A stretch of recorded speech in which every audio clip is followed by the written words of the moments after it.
na kukaribisha ujiunge nami katika kipindi chetu hiki cha Mbiu ya Heri kinachokujia kutoka Seminari Kuu ya Familia Takatifu Mwenda Kulima iliyopo Jimbo Katoliki la Kahama. Mada kuu katika kipindi chetu cha leo ni ahadi ya kumwona Mungu katika maandiko matakatifu. Kipindi chetu cha leo kinaletwa kwenu na mimi Frateri Corneli Damian Malei kutoka Jimbo Katoliki la Singida, mwanafunzi wa masomo ya teolojia katika Seminari Kuu ya Familia Takatifu Mwenda Kulima. Kabla ya kuanza kipindi chetu, karibu tufungue kwa sala. Kwa jina la Baba na la Mwana na la Roho Mtakatifu. Amina. Baba yetu uliye mbinguni, jina lako litukuzwe. Ufalme wako ufike. Utakalo lifanyike duniani kama mbinguni. Utupe leo mkate wetu wa kila siku. Utusamehe makosa yetu kama tunavyowasamehe na sisi waliotukosea. Usitutie katika kishawishi, lakini utuopoe maovuni. Amina. Mpendwa msikilizaji wa Radio Maria Tanzania, kuna mithali ya Kiswahili isemayo, mtu akiwa na nia hakuna lisilowezekana, ikiwa na maana kuwa imani ya kwamba kuna nia na imani thabiti tunaweza kumwona Mungu siku moja inawezekana. Katika mada yetu kuu ya ahadi ya kumwona Mungu, tunaweza kuwa na mtazamo wa dini ya Kikristo inayohubiri kuwa Mungu ni roho, kwa hivyo hawezi kuonekana kwa jicho la kimwili, lakini waweza kumwona Mungu kwa imani na kwa upendo, na hasa katika kugundua kazi zake. Ninaanza kwa kunukuu, heri wenye moyo safi, maana hao watamwona Mungu. Rejea Injili ya Mathayo sura ya 5 aya ya 8. Heri ya kumwona Mungu uso kwa uso mbinguni ni mojawapo ya imani ya Kikristo. Kipindi hiki kimeandaliwa kutoa maelezo ya kina, japo kwa ufupi, na yaliyofanyiwa utafiti kuhusu imani hiyo. Kifungu cha Biblia kilichonukuliwa mwanzoni kinatoa msingi wa imani hiyo pamoja na vifungu vingine kama kifungu cha kitabu cha Ufunuo sura ya 22 aya ya 3 hadi ya 4 na Zaburi ya 17 hadi aya ya 15. Wala hapata kuwa na laana yoyote tena, na kiti cha enzi cha Mungu na cha mwana kondoo kitakuwamo ndani yake, na watumwa wake watamtumikia, nao watamwona uso kwa uso, na jina lake litakuwa katika vipaji vya uso wake. Mwisho wa kunukuu. Mpendwa msikilizaji wa Radio Maria Tanzania, hebu tuone sasa tamaa ya kumwona Mungu namna ilivyofafanuliwa. Tamaa ya mwanadamu ya kuwa na furaha ya kweli ni ndoto isiyofifia, ni mchakato wa kudumu na ni mahangaiko endelevu. Kama vile Mtakatifu Agustino wa Hippo anavyosema katika maneno ya ufunguzi wa kitabu chake cha Maungamo, yani The Confession, kuhusu moyo wa mwanadamu usiotulia mpaka utakapotulia kwa Mungu, kwa sababu umeumbwa kwa ajili ya Mungu pekee na si kwa ajili ya mambo mengine katika ulimwengu huu. Hali kadhalika Mtakatifu Gregori wa Nyssa anasema kuwa lengo la mwanadamu ni kujifananisha na Mungu au kufanana na Mungu. Mwanadamu hufikia lengo hili kupitia kuwa na upendo, ujuzi na kufanyia mazoezi fadhila ambazo ni mwanga unaong'aa wenye asili ya kimungu. Mpendwa wa msikilizaji wa Radio Maria Tanzania, tamaa ya furaha ya kweli inamfanya mtu huru na kuambatana kusiko na kiasi na mali za ulimwengu huu ili kujipatia utimilifu katika maono na heri ya Mungu. Rejea Katekismu ya Kanisa Katoliki namba 2548. Ndugu msikilizaji, ahadi ya kumwona Mungu ni mojawapo ya hitaji la kifikra katika ukombozi wetu. Ni chanzo cha furaha kubwa na ni hamu ya kuwa na Mungu asiye na mapungufu yoyote. Katika Agano la Kale tunaona Mungu. Katika Agano la Kale kumwona Mungu ilimaanisha kuwa mbele ya Mungu na kuhisi uwepo wake kwenye ibada hekaluni, hasa kipindi cha sikukuu. Rejea Zaburi ya 24 aya ya 3. Hata hivyo, katika Agano Jipya heri hii inajumuisha ahadi ijayo. Rejea waraka wa kwanza wa Yohane sura ya 3 aya ya 2 na waraka kwa Waebrania sura ya 12 aya ya 14. Heri hii ina tumaini, ina ishara na maana ya kimbingu. Hali hiyo ya kuonana na Mungu uso kwa uso inasemekana kutowezekana kwa mwanadamu. Rejea waraka wa kwanza wa Yohane sura ya kwanza aya ya 18. Kwa sababu hata Musa hakuweza kumwona Mungu. Rejea kitabu cha Kumbukumbu la Torati sura ya 34 aya ya 10. Hebu sasa tuwaone mababa wa kanisa katika mada yetu ya ahadi ya kumwona Mungu, tukianza na Mtakatifu Toma wa Aquino. Alianza udadisi au uchunguzi wake kuhusu maadili. Alianza kugundua kwamba watu wanatafuta furaha. Kabla ya hotuba ya mlimani, kuna maelezo au simulizi kuhusu makutano wakimtafuta Yesu ili wapate faraja ya kimwili isiyodumu. Rejea sehemu ya Mwinjili Mathayo sura ya 4 aya 25. Hakukuwa na utulivu wa makutano. Walisubiri tamaa zao kuridhishwa na kuwa na furaha au kujisikia vizuri. Walitafuta furaha ya kweli katika mambo mengine. Walikuwa na shida mbalimbali kama magonjwa, mapepo na matatizo mengine mengi yaliyowanyima furaha. Walimtafuta mkombozi wa muda mfupi anayeweza kukaa nao pale wanapomhitaji tu.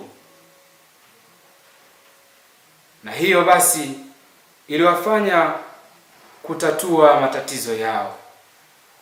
Walishindwa kusubiri na kutamani kumwona Mungu na kuhisi uwepo wake kupitia Kristo mwenyewe. Yesu alitumia nafasi hiyo kutoa zile heri 8 zilizoambatana na ahadi. Na tunaona neno heri linaonekana mara 9 katika hotuba ya Yesu mlimani. Ni kama kiitikizano kinachowakumbusha Wakristo kuhusu wito wa Kristo kuendelea na yeye katika njia ambayo japo ina changamoto nyingi inawapeleka katika furaha ya kweli. Kwa kadiri ya Gregori wa Nyssa, ahadi ya kumwona Mungu inayopatikana katika ahadi au heri ya 6 kati ya 8 zilizotolewa kwenye hotuba ya mlima kwenye sehemu ya Mwinjili Mathayo sura ya 5 aya ya 1 hadi ya 12 inapita heri zote. Tuone tafsiri ya kimaadili inayojulikana ya hii heri inaweza ikawekwa namna hii. Heri wanaoshika na kutii amri ya 6 na ya 9 kati ya amri zile 10, kwani watamwona Mungu. Kwa kadiri ya Mathayo, moyo safi haimaanishi kutokuwa na dhambi au haitafsiriwi kulingana na kutovunja amri ya 6 au ya 9 kwa sehemu ya kwanza. Wenye moyo safi wanalinganishwa na wenye haki, wasio na sababu au fikra potofu, na mchanganyiko na wenye mtazamo mzuri na mmoja, usiogawanyika katika tamaa au matarajio. Ni wale wenye utashi au akili njema na aminifu. Hao ni wale ambao wamepatanisha akili zao na utashi wao kadiri ya matakwa na utakatifu wa Mungu, hasa katika upendo, usafi wa moyo na uadilifu wa kijinsia, wanaopenda ukweli na usahihi wa imani. Rejea Katekismu ya Kanisa Katoliki namba 2518.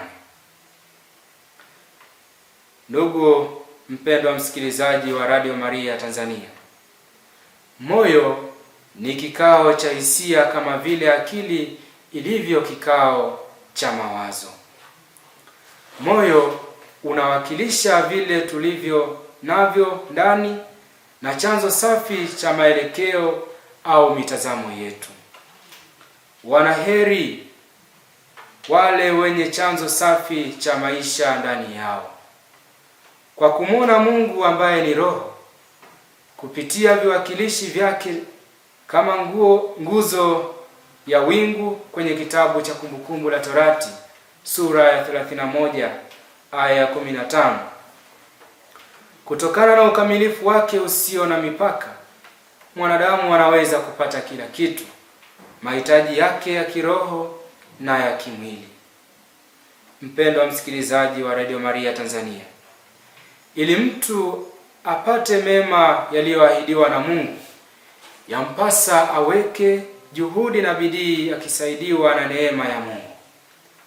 Anapaswa ajikatalie ili aweze kushinda mitego ya Shetani, hasa tamaa mbaya na mielekeo michafu au ulaghai wa Ibilisi.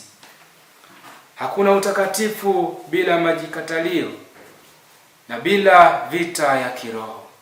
Rejea Katekismu ya Kanisa Katoliki namba 2015. Muunganiko kamilifu na Mungu unapaswa kuundwa na kuendelezwa ili neema ya Mungu iendelee kutiririka kwa mtu kwa wingi.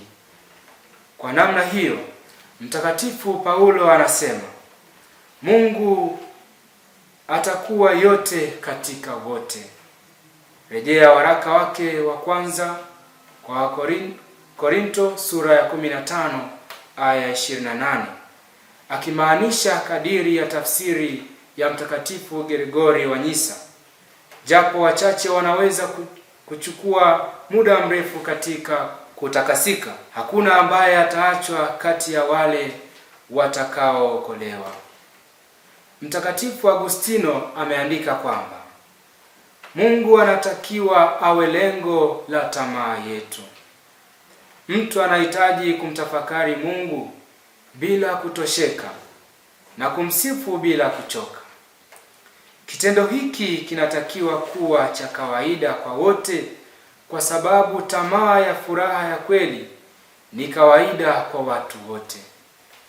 Hii ndiyo njia pekee ya mtu kuwa na Mungu. Mpendwa wa msikilizaji wa Radio Maria, usafi wa moyo ni sharti la kwanza la kumwona Mungu.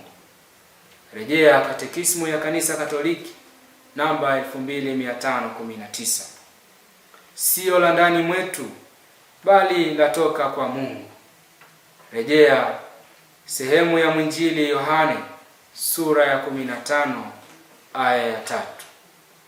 Kwani tunavyoishi kama Mtakatifu Paulo anavyoandika kwa Wagalatia, ni Kristo anayeishi ndani mwetu.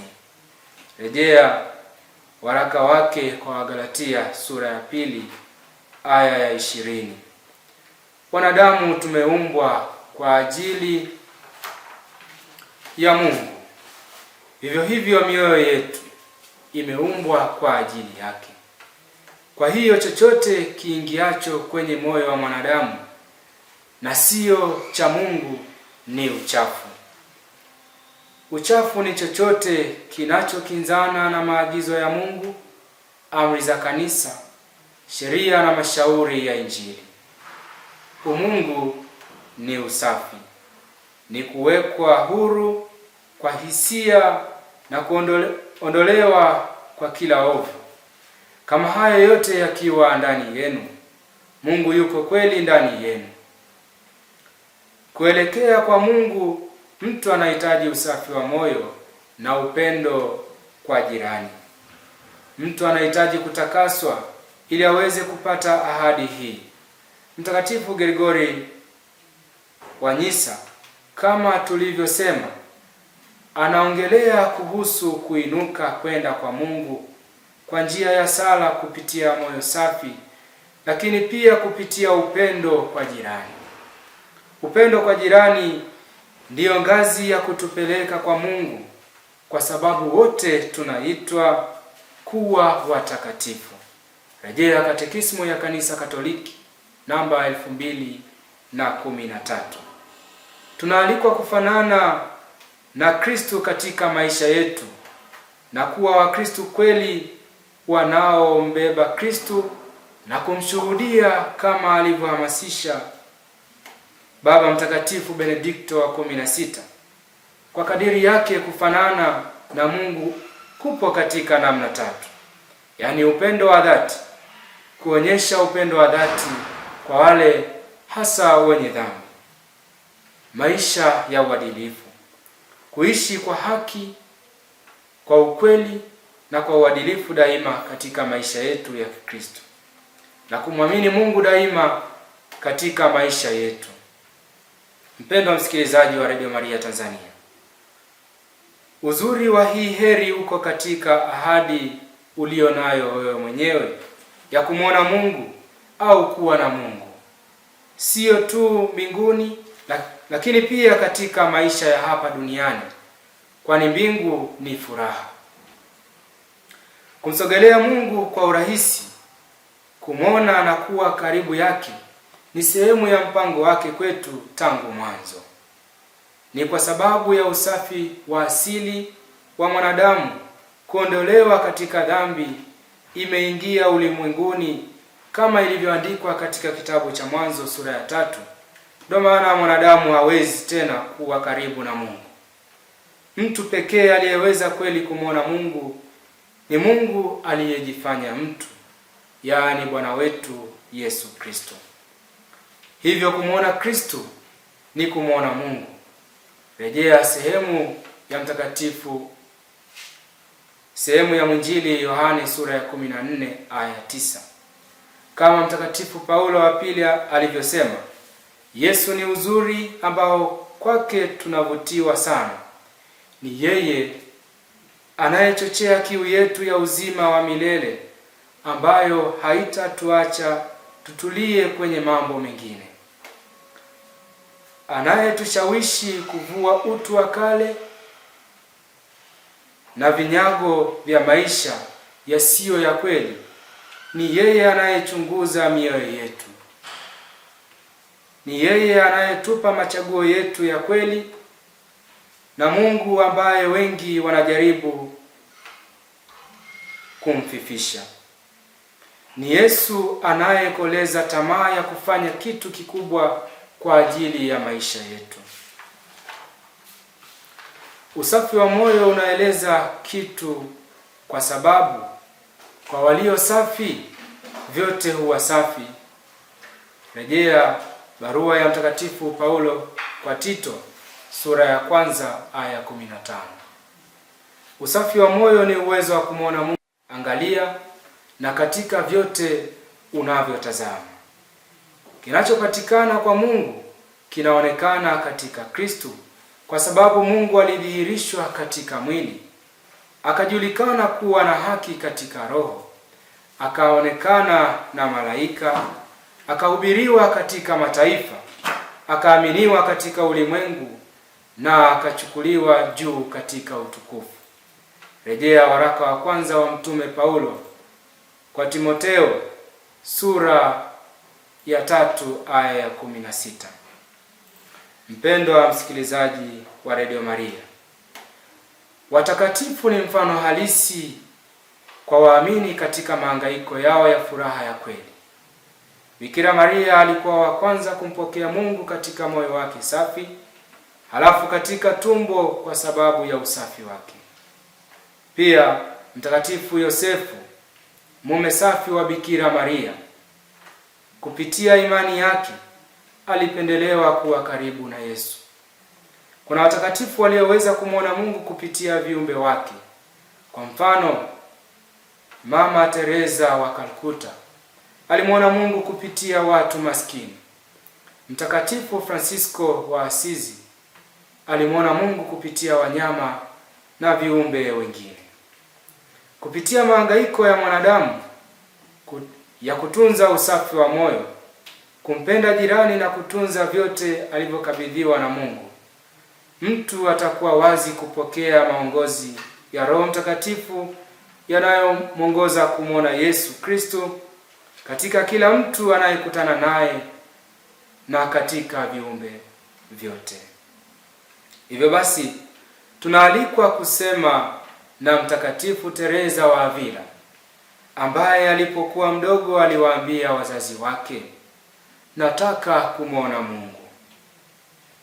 Tunaposema maneno haya, tunagundua njia yetu ya kuzungumza na Mungu katika sala ya kuwa ni njia ya kirafiki na ya upendo kwa Kristo anayetufanya tuhisi anatupenda.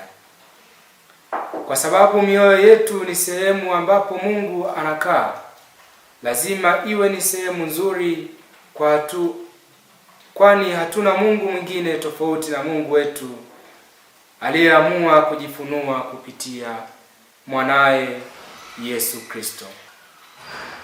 Mwisho, kwa ujumla, utambulisho wa Kristo na wafuasi wake unaonekana katika heri 8. Ni kupitia heri hizo Yesu anatoa njia ya kufikia furaha ya kweli ambayo wote tunaitafuta. Mungu ni mwema kwa watu wema, walio na mikono safi na moyo safi, na hutoa baraka zake, na ni mwenye haki kwa wenye moyo safi. Rejea Zaburi ya 73 aya ya 1 na Zaburi ya 24 aya ya 4 hadi ya 5. Walio na moyo safi wana heri kwa sababu wanao uwepo wa Mungu.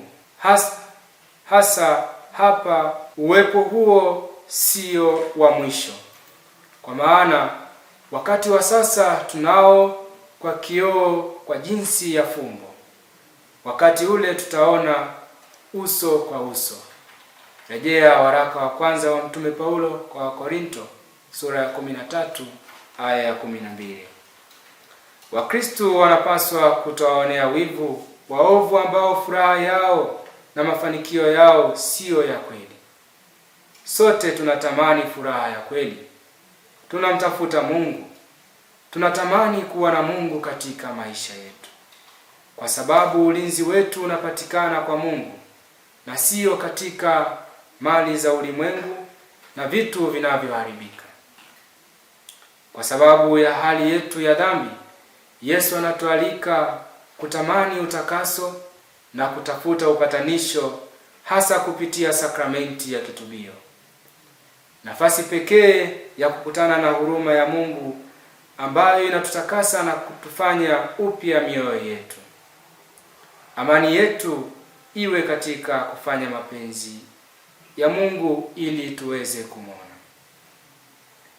Na hapa tumefikia mwisho wa kipindi chetu, ambapo tulikuwa tukizungumzia kwa pamoja mada isemayo ahadi ya kumwona Mungu. Na sasa tukusanye tafakari yetu kwa sala ifuatayo. Baba yetu uliye mbinguni, tunakushukuru kwa zawadi ya maisha yetu, na tunakushukuru kwa ahadi uliotupatia ya kukuona wewe kupitia maandiko matakatifu. Tunakuomba utusaidie kupenda kusoma na kutafakari maandiko hayo, ili siku moja tuweze kukuona wewe uso kwa uso. Na hiyo ndiyo hamu ya mioyo yetu. Amina. Kwa jina la Baba na la Mwana na la Roho Mtakatifu. Amina.